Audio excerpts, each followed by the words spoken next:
Lesson number 11 in Book B. This week we're continuing to work on two hands together. We've started doing that. So for a few of our notes, we're going to continue to get a little bit more complicated playing two hands at the same time.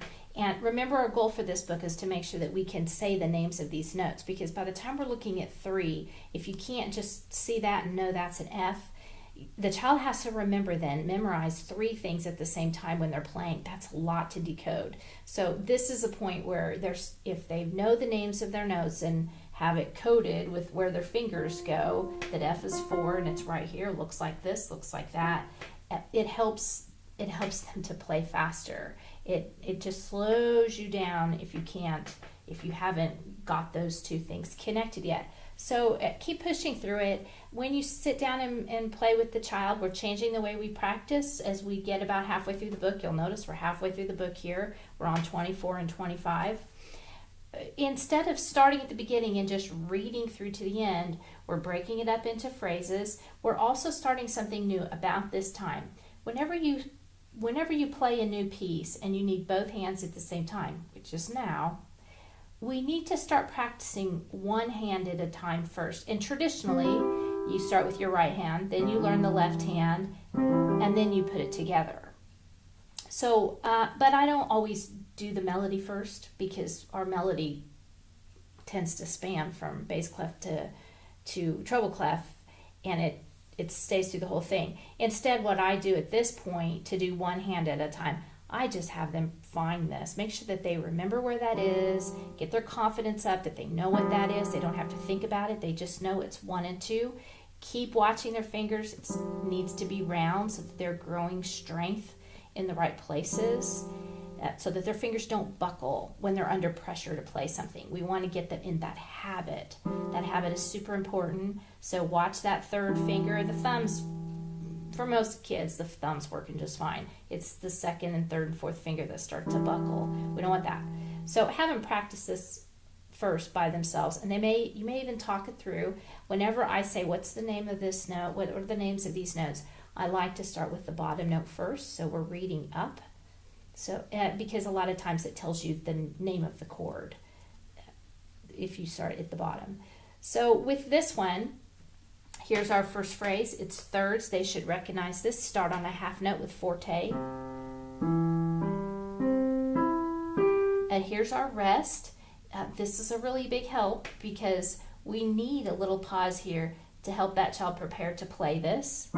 So it's 1, 2, 3, 4, 1, 2, 3, 4, 1, 2, 3, 4, 1, 2, oh, I didn't play it. 1, 2, 3, 4. So that's how this goes. This is repeated. And make sure that they hold this whole note down all the way. So once they play this one, it stays down, and then it's the right hand that's moving. And then the right hand moves here. And this is almost a repeat. These 2 are the same. This is our fourths here. And it's forte also. We go back to F in the right hand.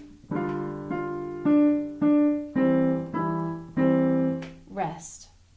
So that's all we have to do here. There's no repeat there. It's just those last 3. They may want to practice that in advance too, to feel how that feels in their hand. All right, growing up.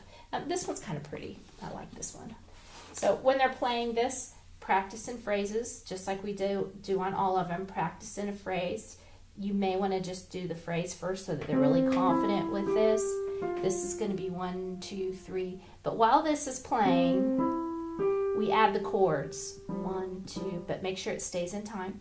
1, 2, 3, 1, 2, 3, 1, 2, 3, 1, 2, 3, 1, 2, 3, 1, 2, 3, 1, 2, 3, 1, 2, 3, and then the repeat. Don't miss a beat.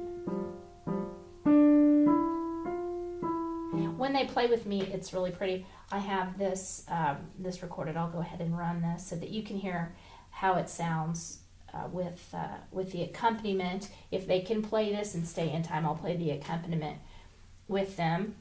Remember, we count at 1, 2, 3, 1, 2, 3, 2, 3, 1, 2, 3, 1, 2, 3, 1, 2, 3, 1, 2, 3, 1, 2,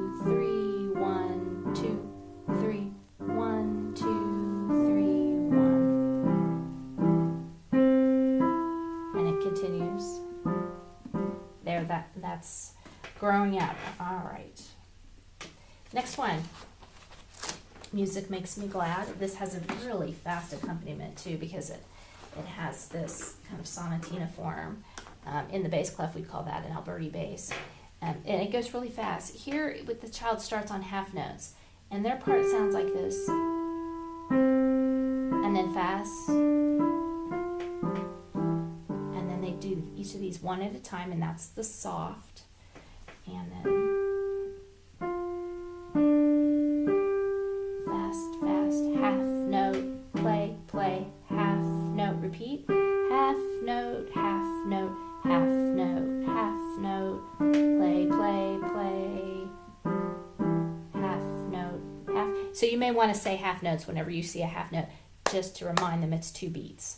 Okay, I'm going to play this one too, or I'm going to run the accompaniment with this so you can hear how this one goes. I have the metronome set at 110 for this one because I think they can play this one faster. But the last one we just played with the growing up, the accompaniment was only set on 80. That's much, much, much, much slower. You can just watch and just, or read these and it'll tell you exactly what to do. Happily is kind of just what you would think, just kind of a fast walking, kind of a marching tempo. When it says fast, play fast. When it says play slow, definitely do that. Okay, so this one is in 4/4 time, so we count to 4, and I'll play the student part so you can see how the hands look. 3, 4, 1, 2, half note, half note.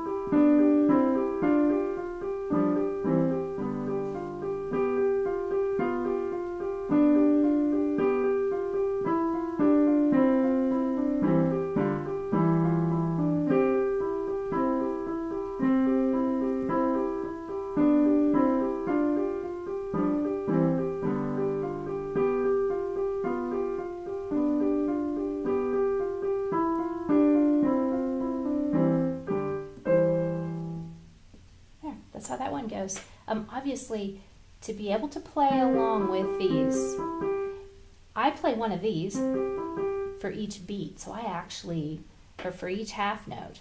So it's the child really has to be able to count. So make sure that they're staying on tempo because if they try to match mine, we won't stay together at all.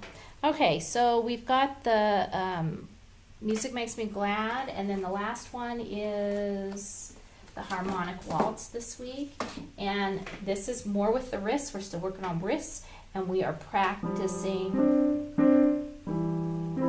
our intervals. Notice my hands are doing this, so watch for this, and then it is the force. Okay, and there's rests in here too. So as one hand goes up, the other comes down. And that's how those sound. They can look at their fingers while they're doing this. They can watch their wrists. It's okay to memorize this if that's the way to do it. But we do want to make sure that they also memorize how the rhythm goes. All right, and then for the paperwork, this one's kind of fun. You have to do a little bit of math with this. So if you haven't talked about math yet, with counting up quarters and halves and wholes, 4/4 time, you've got to add up and add and draw in what's missing. So there are some things here that are missing.